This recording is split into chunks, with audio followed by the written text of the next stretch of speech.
नमस्कार दोस्तों, कैसे हैं आप सब। स्वागत है आप सभी का doctor Sonveer Singh creative science and technology channel में। आज के इस वीडियो में हम चर्चा करेंगे CUET की, जिसे सेंट्रल यूनिवर्सिटी एंट्रेंस टेस्ट कहा जाता है। UGC का नया नियम CUET के माध्यम से होगा केंद्रीय विश्वविद्यालयों में प्रवेश। आज का यह वीडियो उन सभी छात्रों के लिए जो 12th पास करने के बाद किसी केंद्रीय विश्वविद्यालय से अंडर ग्रेजुएशन कोर्स करना चाहते हैं, उनके लिए बहुत उपयोगी है। उनसे मेरा निवेदन है कि वीडियो को पूरा देखें। इस वीडियो के माध्यम से हम बताएंगे क्या है यूजीसी का वो नया नियम, जिसके माध्यम से आपको केंद्रीय विश्वविद्यालयों में अंडर ग्रेजुएशन कोर्स करने के लिए प्रवेश मिल सकता है। कैसे आप उसकी पूरी प्रक्रिया क्या रहेगी, ये सारी हम चर्चा करेंगे। तो जो भी स्टूडेंट वह छात्र छात्रा आज चैनल से पहली बार जुड़े हैं, उनसे निवेदन है कृपया चैनल को सब्सक्राइब कर लीजिए और नीचे बने बेल आइकन्स को क्लिक कर लीजिए, जिससे भविष्य में आने वाले जो भी लेटेस्ट इंफॉर्मेशंस है, जो भी सूचना है, जो इंफॉर्मेटिव वीडियोस हैं, वो समयांतर्गत आपके पास पहुंचते रहें। तो आइए शुरू करते हैं।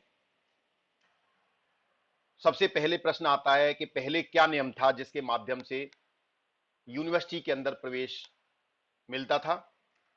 तो जनरली 10th वह 12th की मेरिट के आधार पर होता था। यानी कुछ यूनिवर्सिटी ऐसा थी जो 10th का 50% और 12th का 100% दोनों को मिलाकर उसके बाद मेरिट बनाती थी। कुछ यूनिवर्सिटीज यहाँ 12th के आधार पर जो भी परसेंटेज होती थी उसके आधार पर मेरिट बनाती थी, और मेरिट के आधार पर यूनिवर्सिटी में टेस्ट जो एडमिशन है वो होता था। तो मेन जो आधार था वो मेरिट थी, कि अगर किसी के 10th या 12th में परसेंटेज बहुत अच्छे आ जाते हैं, 80%, 75%, तो उसके ज्यादा चांस रहते थे, ज्यादा संभावना रहती थी यूनिवर्सिटी में प्रवेश पाने की।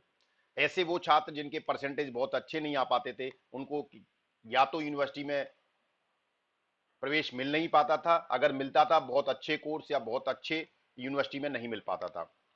मूल्यांकन का आधार नियम अलग अलग होने के कारण असमानता थी। इसके सबसे बड़ी जो समस्या थी इसके अंदर, पहले वाले सिस्टम के अंदर, कि विभिन्न बोर्डों के जो मूल्यांकन का आधार है वो अलग अलग होता है। किसी बोर्ड में जो इवेल्युएशन है, जो मूल्यांकन है, वो बहुत लिबरल होता है, बहुत सरल होता है। और कुछ बोर्ड्स में जो मूल्यांकन है, अंक देने का जो प्रणाली है, सिस्टम है, वो बहुत कठिन होता है, जिसके आधार पर अलग अलग बोर्ड के छात्रों की अलग अलग असमानता रहती थी। लेकिन उन जो यूनिवर्सिटी में जो एडमिशन होता था वो मेरिट के आधार पर होता था। अगला जो परेशानी थी, प्रत्येक बोर्ड का सिलेबस अलग अलग होने के कारण प्रत्येक छात्र के अंकों का मूल्यांकन असमानता का भाव लाता था। यानी कि जो बच्चे हैं वो अलग अलग बोर्ड में पढ़ते थे, सभी बोर्ड का सिलेबस अलग अलग तरह का हो सकता था। तो हो सकता है किसी का सिलेबस बहुत एडवांस और कठिन हो, किसी का सिलेबस बहुत आसान हो। तो जिसका सिलेबस आसान होगा उसमें उसका प्रतिशत अंक आने की संभावना ज्यादा रहती है। तो इस तरह से अलग अलग बोर्ड के छात्रों के में असमानता बहुत होती थी। जिन बोर्ड का मूल्यांकन आसान यानी होता है, लिबरल होता है, उनके छात्र अच्छे प्रतिशत अंक प्राप्त कर लेते थे। तो ये एक समस्या थी पहले के नियम में। जो मेरिट के आधार पर जो एडमिशन होता था उसमें कभी कभी ऐसा होता था कि जो अच्छे बच्चे भी थे उनको भी अवसर नहीं प्राप्त हो पाता, क्योंकि किसी किन्हीं कारणों से उनके अच्छे प्रतिशत 10th या 12th में नहीं बन पाते थे। तो ऐसे छात्रों के लिए ये नियम सही नहीं था।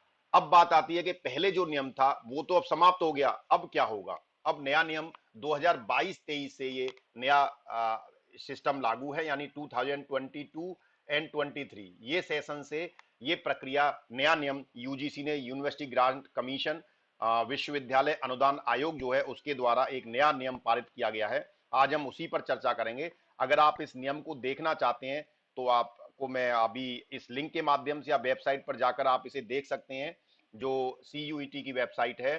तो ये CUET का नोटिस है, जिसके माध्यम से अभी शायद कुछ प्रॉब्लम आ रही है। ये नोटिस आप CUET की वेबसाइट पर जाकर एंट्रेंस टेस्ट का नोटिस आप वहां पर देख सकते हैं। UGC public notice regarding common university entrance test, इस नाम से ये 21 तारीख को पब्लिश हुआ है। ये यूनिवर्सिटी की वेबसाइट पर अवेलेबल है, आप वहां से जाके इसका अध्ययन कर सकते हैं। इसके बाद क्या होगी प्रक्रिया। अब 22-23 में जो आपको जब विश्वविद्यालय में अगर आपको प्रवेश लेना है तो उसके लिए क्या प्रक्रिया रहेगी। तो देश के 45 केंद्रीय विश्वविद्यालयों, जिसमें दिल्ली विश्वविद्यालय DU, JNU, बीएचयू भी शामिल हैं। उनमें स्नातक पाठ्यक्रम यानी अंडर ग्रेजुएशन में प्रवेश 12th कक्षा के अंक प्रतिशत के बजाय CUET central universities entrance test के आधार पर होगा। यानी कि अब जो प्रवेश होगा वो आपके 10th या 12th की मेरिट के आधार पर नहीं, वो एक कॉमन एंट्रेंस टेस्ट होगा, सेंट्रल यूनिवर्सिटी एंट्रेंस टेस्ट के नाम से, जैसे CUET नाम दिया गया है, उसके आधार पर उसकी मेरिट के आधार पर एडमिशन होगा। इसके लिए आवेदन 2 अप्रैल 2022 से 30 अप्रैल 2022 तक www.cuet.samarth.ac.in पर भरे जाएंगे और परीक्षार्थी परीक्षा जुलाई के पहले सप्ताह में प्रस्तावित है। यानी कि जो भी छात्र इस साल 12th पास कर रहे हैं या जो पहले पास कर चुके हैं और वो विश्वविद्यालय में बीए, बीएससी, बीकॉम, किसी भी अंडर ग्रेजुएट, बीबीए, किसी भी अंडर ग्रेजुएट कोर्स में अगर प्रवेश चाहते हैं तो उनको पहले इस परीक्षा में सम्मिलित होना पड़ेगा। और उस परीक्षा के लिए 2 अप्रैल 2022 से आवेदन स्टार्ट हो रहे हैं, प्रारंभ हो रहे हैं, ऑनलाइन आवेदन भरे जाएंगे और 30 अप्रैल इसकी अंतिम तिथि है। इसको ध्यान दें, ये बहुत इंपॉर्टेंट है। 2 अप्रैल से फॉर्म भरना स्टार्ट होंगे ऑनलाइन और ये 30 अप्रैल तक भरे जाएंगे। जो छात्र इसमें आवेदन करेंगे वही जुलाई में होने वाली इसकी परीक्षा जो है वो जुलाई में प्रस्तावित है, तो जुलाई में परीक्षा में सम्मिलित हो पाएंगे। और जब आप इस परीक्षा को पास कर लेंगे तो मेरिट के आधार पर आपको टेस्ट यूनिवर्सिटी में जो कोर्स अलॉट होंगे। CUET ऑनलाइन CBT का कंप्यूटर बेस्ड टेस्ट है, यानी कि CUET की जो परीक्षा है ये ऑनलाइन होगी। ऑनलाइन सेंटर पे आप जाके इस परीक्षा को देंगे। क्या क्या होगा इस परीक्षा में वो भी हम चर्चा करेंगे। एग्जामिनेशन स्ट्रक्चर की अगर हम बात करें कि एग्जामिनेशन अगर CUET की जो परीक्षा होगी इसका स्ट्रक्चर क्या होगा, तो इसमें जनरली 3 सेक्शन होंगे। सेक्शन फर्स्ट के अंदर सेक्शन फर्स्ट ए और सेक्शन फर्स्ट बी 2 पार्ट में डिवाइडेड है। सेक्शन फर्स्ट ए में 13 लैंग्वेजेस हैं, 13 भाषाओं में है सेक्शन ए, फर्स्ट ए, और सेक्शन फर्स्ट बी में 20 लैंग्वेजेस हैं। तो आपको इनमें से कुछ लैंग्वेज सेलेक्ट करनी होंगी, वो भी मैं डिस्कस करेंगे कितनी लैंग्वेज आप ले सकते हैं। तो सेक्शन ए, फर्स्ट ए और फर्स्ट बी में से आपको कुछ लैंग्वेज, कुछ भाषाओं का चयन करना होगा। सेक्शन जो सेकंड सेक्शन है, सेक्शन सेकंड, इसमें 27 डोमेन स्पेसिफिक सब्जेक्ट हैं, यानी कि इसमें 27 स्पेसिफिक सब्जेक्ट हैं जो कि आप 12th क्लास में पढ़ते हैं, वो सारे सब्जेक्ट इसमें हैं। उन सब्जेक्ट में से आप कुछ सब्जेक्ट उसमें से चयन करोगे। और तीसरा जो सेक्शन है वो होगा जनरल टेस्ट, सामान्य टेस्ट होगा इसमें। ठीक है, जनरल टेस्ट होगा। तो आपके एक तरह से जो टेस्ट होगा उसमें 3 सेक्शन होंगे, सेक्शन फर्स्ट, सेक्शन सेकंड और सेक्शन थर्ड। सेक्शन फर्स्ट में भी section first A, section first B 2 हैं। सेक्शन सेकंड में 27 सब्जेक्ट हैं और सेकंड थर्ड में जनरल टेस्ट है। अब इसमें कैसे कैसे आगे डिटेल में होगा उस पर भी हम चर्चा करेंगे।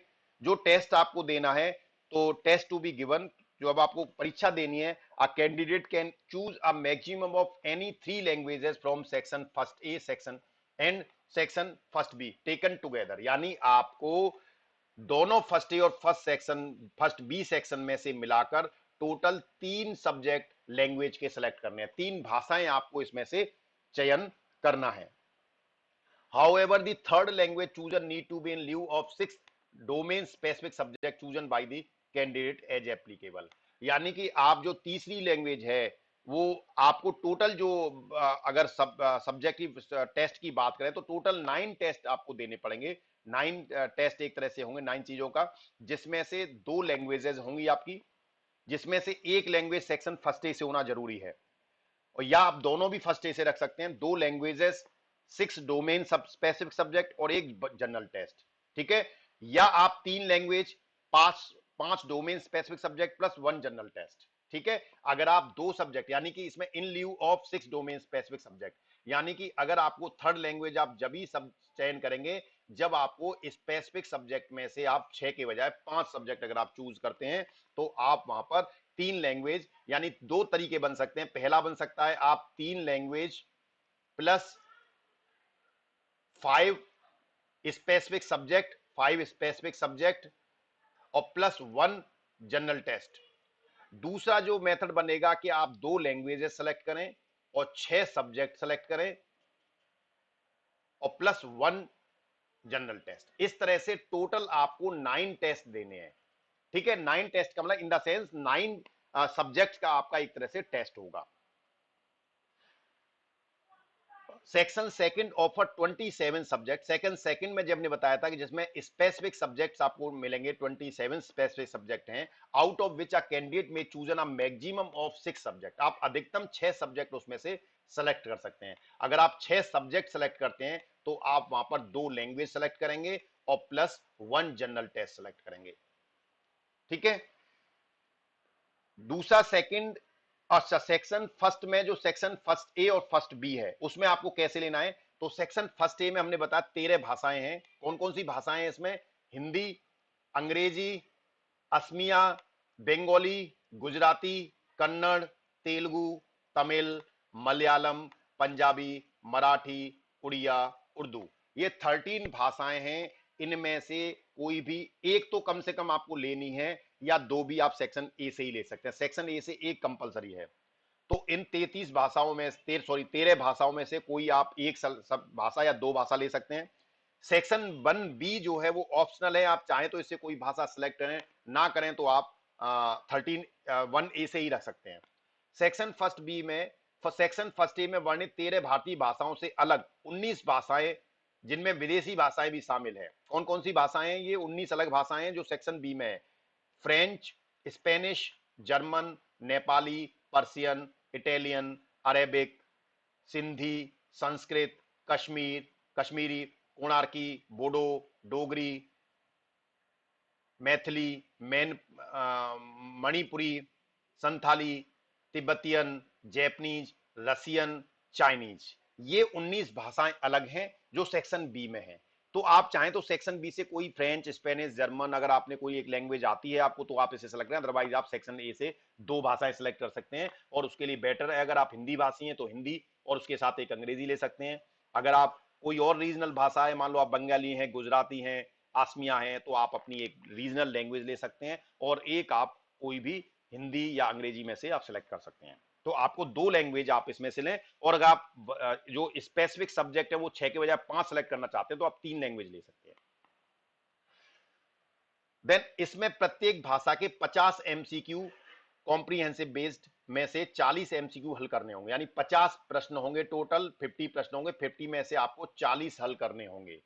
13 भाषाओं में से कोई एक और अधिकतम 3 भाषाएं, और दोनों ग्रुप में से का चयन कर सकेगा। यानी कि आपको टोटल अधिकतम 3 भाषाएं, आप अधिकतम 3 भाषाएं ले सकते हैं। अगर आप अधिकतम 3 भाषाएं लेंगे तो मैंने बताया आपको स्पेसिफिक सब्जेक्ट 5 सेलेक्ट करने पड़ेंगे और एक जनरल टेस्ट, तो टोटल आपके 9 टेस्ट हो जाएंगे। और अगर आप 2 भाषा ले सकते हैं तो आपको यहां पर 6 सब्जेक्ट हो जाएंगे। लेकिन आपको एक भाषा, न्यूनतम एक भाषा कम से कम इन 13 भाषाओं में से सेलेक्ट करनी होगी। यानी ग्रुप सेक्शन 1 ए से आपको एटलीस्ट एक भाषा लेनी पड़ेगी। आप चाहें तो 2 भाषा, तीनों भाषा सेक्शन ए से भी ले सकते हैं, फर्स्ट ए से।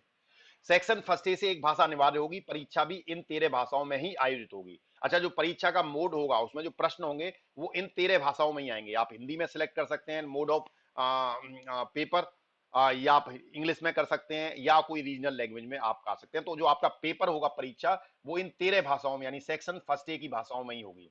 यानी कि आपके जो प्रश्न होंगे वो हिंदी, इंग्लिश, आसमीज, बंगाली, गुजराती, इन्हीं भाषाओं में आएगा। जैसा आप चयन करेंगे उसी हिसाब से आपको पेपर मिलेगा।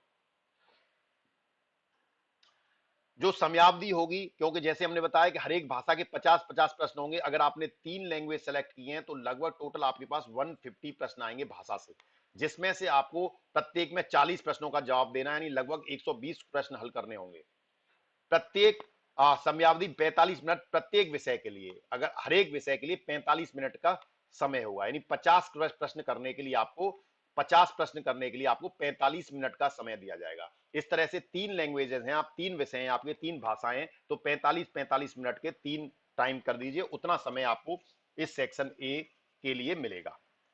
पाठ्यक्रम जो है वो आपका एनसीईआरटी क्लास 12वीं का पाठ्यक्रम रहेगा। यानी जो भी आपकी भाषा, जो भी आएंगे, जो भी उनका सिलेबस होगा, वो जो भी आपने एनसीईआरटी क्लास से 12वीं कक्षा में पढ़ा है वही उसका सिलेबस होगा। अब बात आती है परीक्षा की तैयारी कैसे करें। तो परीक्षा तैयारी सीबीएसई या आरबीएसई के पाठ्यक्रम से कक्षा 12 उत्तीर्ण करने वाले विद्यार्थी हिंदी या अंग्रेजी भाषा का चयन कर सकते हैं, और इसके लिए 12th कक्षा में निर्धारित पाठ्यक्रम ही पढ़ना है। यह ध्यान रखना है कि आपको 12th कक्षा में जो आपका पाठ्यक्रम है केवल आपको वही पढ़ना है। ठीक है। और आप हिंदी या अंग्रेजी भाषा दोनों में से कोई भी आप चयन कर सकते हैं, और कोर्स आपको 12वीं का पढ़ना है, 12th क्लास का। उसके बाद आते हैं हम सेक्शन 2 पर। सेक्शन 2 में जैसे हमने बताया कि टोटल 27 डोमेन सब्जेक्ट हैं। ये वो सब्जेक्ट हैं जो आपने 12वीं क्लास में पढ़े हैं, अलग अलग विषय कोर में अलग अलग सब्जेक्ट पढ़ते हैं, तो सभी को सम्मिलित किया गया है इसमें, चाहे वो साइंस का स्टूडेंट हो, चाहे वो आर्ट का स्टूडेंट हो, चाहे वो कॉमर्स का स्टूडेंट हो। इस 27 सब्जेक्टों में सभी सब्जेक्ट उसको मिलेंगे। ये अधिकतर वे विषय हैं जिसमें से विद्यार्थी ऐच्छिक विषय के रूप में 12th क्लास में अध्ययन करता है, यानी आपने अपनी इच्छा के अनुसार जो भी सब्जेक्ट पढ़े हैं वो सारे सब्जेक्ट इसमें सम्मिलित हैं, और इन्हीं विषयों का अध्ययन विश्वविद्यालय में भी स्नातक स्तर पर करवाया जाएगा। यही 27 विषय हैं जिन पर आपको ग्रेजुएशन में भी इन्हीं में से किन्हीं सब्जेक्ट में आपको ग्रेजुएशन करनी होगी। डोमेन सब्जेक्ट कौन कौन से, एक बार हम सब्जेक्ट देख लेते हैं। तो देखिए, नंबर 1 पे अकाउंटेंसी, बुक कीपिंग। दूसरा है biology, biological studies, biotechnology, biochemistry. तीसरा है बिजनेस स्टडीज। चौथा है आपका केमिस्ट्री। पांचवा कंप्यूटर साइंस। छठवां इकोनॉमिक्स। सातवां है इंजीनियरिंग ग्राफिक्स। आठवां एंटरप्रेन्योरशिप। नवा geography geology. 10th history. 11th home science. 12th knowledge tradition and practice of India. Legal studies 13 number पे। 14 पे एनवायरमेंटल साइंस है। 15 पे मैथमेटिक्स है। उसके बाद 16 नंबर पर फिजिकल एजुकेशन, एनसीसी, योगा। 17 पर फिजिक्स है। 18 पर पॉलिटिकल साइंस है। 19 पर साइकोलॉजी है। 20 पर सोशोलॉजी है। टीचिंग एप्टीट्यूड है 21 पर। 22 पर एग्रीकल्चर है। 30 पर 23 पर मास मीडिया, मास कम्युनिकेशन। 24 पर एंथ्रोपोलॉजी।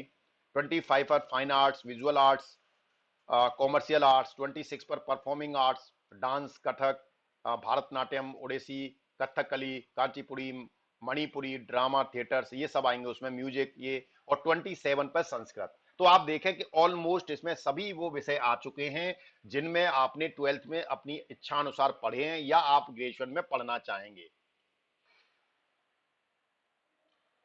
प्रश्न पत्र प्रत्येक विषय के 50 एमसीक्यू में से 40 एमसीक्यू हल करने होंगे। इसमें भी प्रत्येक जो भी आप विषय लेंगे इसमें से आपको 6 विषय पर परीक्षा देनी होगी। अगर आपने 3 लैंग्वेज ली हैं तो 5 विषय पर देनी होगी 3 लैंग्वेज के साथ में, और 2 लैंग्वेज के साथ में 6 विषय में देनी होगी।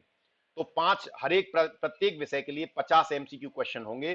तो अगर आपने 600 क्वेश्चन किए तो लगभग 300 प्रश्न आपके आएंगे विषय पर, जिसमें से 40 प्रश्न आपको हल करने होंगे। लगभग 240 प्रश्न आपको उसमें से हल करने हैं। पाठ्यक्रम अगेन वही 12th क्लास के एनसीटी से होगा। विद्यार्थी जिस संकाय और विषयों में प्रवेश लेना चाहता है उनमें से न्यूनतम 2 विषय और एकदम 6 विषयों 12th कक्षा में पढ़े 3 विषयों के अलावा भी अन्य विषय भी चयन कर सकते हैं, का चयन कर उन परीक्षा दे सकें। यानी आपको परीक्षा देने के लिए न्यूनतम 2 विषय और अधिकतम 6 विषय, जो 12th कक्षा में पढ़े 3 विषय, तो आपको 12th कक्षा में जो आपने पढ़े हैं वो ले सकते हैं, और उसके अलावा भी 3 विषय आप ले सकते हैं, का चयन कर उनमें परीक्षा दे सकते हैं। ठीक है, तो आप या तो मिनिमम 2 का और मैक्सिमम 3 विषय का चयन आप इसमें से करके परीक्षा दे सकते हैं। सरल शब्दों में, विद्यार्थी अपनी 12th कक्षा के ऐच्छिक विषय में से कम 2 विषय, जैसे कला संकाय के विद्यार्थी history, political science, geography, economics etcetera, विज्ञान संकाय के केमिस्ट्री, फिजिक्स, बायोलॉजी, मैथ से विषयों का चयन कर सकेंगे। यानी ऐच्छिक विषय का मतलब है कि आपने वो विषय जो आपने अपने 12th में पढ़े हैं उनमें से 2 विषय, कम से कम 2 विषय आप अपना ऐच्छिक विषय आप उसमें से ले पाएंगे। सीयूटी की परीक्षा के लिए 12th के विषयों में परीक्षा दे सकेंगे, चाहे अंडर ग्रेजुएशन में स्ट्रीम बदल रहे हो। सबसे इंपॉर्टेंट पॉइंट है, इस पर विशेष ध्यान दें। मान लीजिए कोई भी स्टूडेंट 12th क्लास उसने साइंस से करी है, और लेकिन वो ग्रेजुएशन मान लिए वो आर्ट से करना चाहता है, तो वो परीक्षा देने के लिए साइंस के सब्जेक्ट सेलेक्ट कर सकता है और साइंस में ही परीक्षा देगा, जबकि वो एंट्रेंस देने के बाद अंडर ग्रेजुएशन में वो स्ट्रीम को बदल सकता है। यानी अगर किसी विद्यार्थी ने साइंस में एंट्रेंस टेस्ट दिया है और वो स्ट्रीम बदलकर आर्ट्स में एडमिशन लेना चाहता है तो वो ले सकेगा। ये बहुत इंपॉर्टेंट पॉइंट है, इसका विशेष ध्यान रखें। तो इसलिए परेशान ना हो कि अगर आप आर्ट साइंस के स्टूडेंट और आप आर्ट में जाना चाहते हैं या कॉमर्स में जाना चाहते हैं ग्रेजुएशन में, तो आपको आर्ट या कॉमर्स में ही परीक्षा देनी पड़ेगी। आपको परीक्षा उन विषय में देनी है जो विषय आपने पढ़े हैं 12th में। ठीक है, उसके बाद आप स्ट्रीम बदल सकते हैं। तो ये बहुत इंपॉर्टेंट पॉइंट है, इसका विशेष ध्यान रखें। अर्थात 12th विज्ञान संकाय का विद्यार्थी विज्ञान संकाय के विषयों में सीयूईटी देकर ग्रेजुएशन में आर्ट्स के विषयों में प्रवेश ले सकेगा। जैसा हमने बताया कि कोई विद्यार्थी अगर 12th में साइंस के विषय में अगर उसने अध्ययन किया है तो वो साइंस के विषय में टेस्ट देकर आर्ट के विषय में वो ग्रेजुएशन में एडमिशन ले सकेगा। तैयारी विद्यार्थी को 12th कक्षा के अपने ऐच्छिक विषयों के एनसीईआरटी का जो सिलेबस है उससे करनी है। तो यानी आपका जो सिलेबस रहेगा वो एनसीईआरटी का रहेगा। उसके बाद सेक्शन थर्ड आता है हमारा कि सेक्शन थर्ड में क्या होगा। सेक्शन थर्ड में आपका जनरल टेस्ट होगा। ये टेस्ट उन विशेष पाठ्यक्रमों हेतु आयोजित होगा जो विश्वविद्यालय उन पाठ्यक्रमों में प्रवेश हेतु ये टेस्ट लागू करेंगे। यानी ये जनरल टेस्ट हर एक पाठ्यक्रम में नहीं होगा, ये उन विशेष पाठ्यक्रमों में आयोजित होगा जिनके लिए ये विश्वविद्यालय इसकी व्यवस्था रखेंगे। इसमें general knowledge, current affairs, general mental abilities, numerical abilities, quantitative reasoning से संबंधित 75 एमसीक्यू प्रश्न पूछे जाएंगे। यानी इसमें 75 प्रश्न होंगे और 75 प्रश्न में से आपको 60 प्रश्न का जवाब कम से कम देना होगा। ठीक है, लेकिन ये जनरल जो सेक्शन 3 का जनरल टेस्ट है ये आपके विषय पर डिपेंड करेगा, ये आपके पाठ्यक्रम पर डिपेंड करेगा कि किस पाठ्यक्रम में आप प्रवेश लेना चाहते हैं। यानी कि ये सभी पाठ्यक्रमों में नहीं होगा। समयावधि इसकी 60 मिनट की रहेगी, यानी 60 मिनट में आपको 75 प्रश्न के जवाब देने हैं। 75 प्रश्न पूछे जाएंगे, उनमें 60 प्रश्नों का जवाब देना है। ठीक है, अब विद्यार्थियों को बोर्ड परीक्षा के बाद अच्छे संस्थान में प्रवेश हेतु सीयूटी की भी तैयारी करनी होगी। ठीक है, यानी विद्यार्थियों को अब क्या है, आपको सीयूटी की एक तैयारी सेंट्रल यूनिवर्सिटी एंट्रेंस टेस्ट, इसकी तैयारी आपको करनी होगी। पहले डीयू जैसे प्रतिष्ठित केंद्रीय विश्वविद्यालय में कुछ पाठ्यक्रम में 99 से लेकर 100% तक कट ऑफ जाने से लिबरल मार्किंग वाले बोर्ड के विद्यार्थियों को फायदा मिल जाता था। जैसे हमने शुरू में बताया था कि जो पहली व्यवस्था थी उसमें दिल्ली यूनिवर्सिटी जैसे विश्वविद्यालय में जिन बोर्ड की मार्किंग बहुत आसान होती थी उनके छात्रों को बड़ी आसानी से एडमिशन मिल जाता था, और ऐसे छात्र जो बहुत वैसे बोर्ड से होते थे जिनके यहाँ मार्किंग लिबरल ना होके बहुत टफ मार्किंग होती है उनको अवसर कम मिल पाता था, समान अवसर नहीं मिलता था। The CUET UG 2020 will be conducted in computer based test CBT mode, यानी जो टेस्ट होगा आपका वो ऑनलाइन होगा, कंप्यूटर मोड में होगा, कंप्यूटर पे प्रश्न आएंगे और उस पर ही आपको जवाब देना है। तो जो भी स्टूडेंट CBT टेस्ट के बारे में जानकारी लेना चाहते हैं वो हमारे चैनल पे ऑनलाइन परीक्षा एंट्रेंस जो पॉलिटेक्निक का एंट्रेंस होता है उसमें भी CBT के माध्यम से ऑनलाइन परीक्षा होती है, तो हमने उसमें पूरी प्रक्रिया आपको समझाई हुई है। आप वहां पर जाकर उस CBT टेस्ट के बारे में जानकारी ले सकते हैं। उसका लिंक मैं आपको डिस्क्रिप्शन बॉक्स में प्रोवाइड कर दूंगा उस वीडियो का। उस वीडियो में कैसे ऑनलाइन परीक्षा देनी है उसका पूरी जानकारी उसमें दी गई है, तो आपको पूरी जानकारी उस वीडियो में मिल जाएगी। The aspirants who desire to appear for the test may refer to the information bulletin for admission to undergraduate program of the desired central university for admission into the undergraduate program। यानी इसमें यह कहा गया है कि जो भी छात्र या छात्राएं जो किसी यूनिवर्सिटी में एडमिशन लेना चाहते हैं किसी भी अंडर ग्रेजुएट कोर्स में, ये नियम केवल सेंट्रल यूनिवर्सिटी जो केंद्रीय विश्वविद्यालय उन पर लागू होगा, लेकिन केंद्र सरकार ने स्टेट जो राज्य की यूनिवर्सिटीज हैं उनको भी ये विकल्प दिया हुआ है कि अगर वो चाहें तो वो भी इस व्यवस्था को अडॉप्ट कर सकते हैं। तो इसीलिए आप तैयार रहें कि आने वाले भविष्य में जो राज्य यूनिवर्सिटी हैं उनमें भी यही प्रक्रिया लागू हो जाएगी।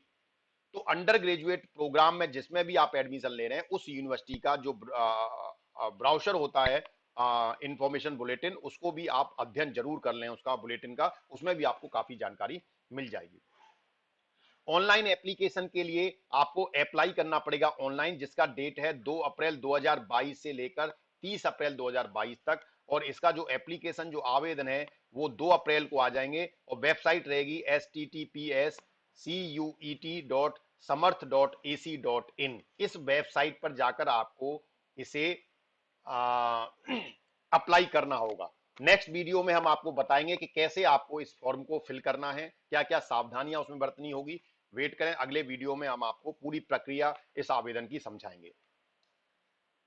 Public notice CUET 2000 dated 26 conduct of the common university entrance test 2022 for undergraduate program in Central for the academic session 2022-23। ये पब्लिक नोटिस टेस्ट का आ चुका है जिसमें जुलाई में ये टेस्ट होगा, उसके लिए देखें ये नोटिस पूरा आ चुका है।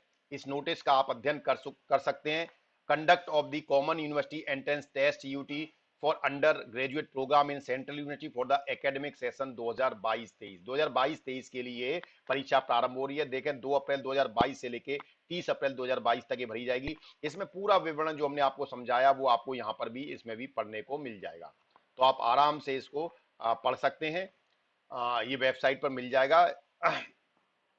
तो ये आपका पब्लिक नोटिस है। तो इसकी परीक्षा आपकी जुलाई के फर्स्ट वीक में होगी, और इस परीक्षा को नेशनल टेस्टिंग एजेंसी, ये जो परीक्षा कराई जाएगी ये एनटीए के माध्यम से होगी, नेशनल टेस्टिंग एजेंसी।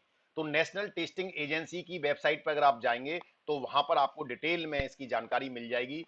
जब टेस्टिंग एजेंसी की, इसका स्ट्रक्चर क्या होगा वो तो हमने सारा आपको बता दिया। ये आपकी राष्ट्रीय परीक्षा एजेंसी है जो राष्ट्रीय परीक्षाओं को संचालित करती है। तो इसी को ये जिम्मेदारी दी गई है सीयूईटी की। तो राष्ट्रीय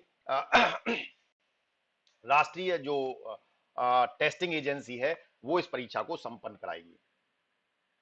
संपर्क सूत्र में हेल्पलाइन नंबर दिए हुए हैं। अगर आपको कोई भी परीक्षा से संबंधित से संबंधित कोई क्वेरी होती है तो हेल्पलाइन नंबर आप 01140759000 पर कांटेक्ट कर सकते हैं। इसके अलावा आप CUET-UG@nta.ac.in पर मेल डाल सकते हैं। इसके अलावा वेबसाइट www.nta.ac.in जो अभी हमने आपको दिखाया था वो वेबसाइट पर, और CUT.samar.ac.in जिस पे आप ऑनलाइन एप्लीकेशन अप्लाई करेंगे, ये ऑनलाइन एप्लीकेशन के लिए है। तो इस पे, तो इन पे किसी पे भी आप वेबसाइट पर भी जाकर अध्ययन कर सकते हैं। So thank you very much, thanks for your patience. जो भी स्टूडेंट आज चैनल से पहली बार जुड़े उनसे पुनः निवेदन है कि doctor Sonveer Singh creative science and technology channel को सब्सक्राइब कर लीजिए, जिससे भविष्य में आपको इसी प्रकार की रोचक और जानकार ज्ञानवर्धक वीडियोस प्राप्त होती रहें। धन्यवाद। अगर आपको वीडियो पसंद आया हो तो इसे लाइक करें, और अधिक से अधिक अपने जो भी जानने वाले हैं 12th पास स्टूडेंट्स हैं, आपके रिलेटिव्स हैं, उनमें अधिक से अधिक शेयर करें, जिससे अधिक से अधिक लोग इससे लाभान्वित होते रहें। धन्यवाद।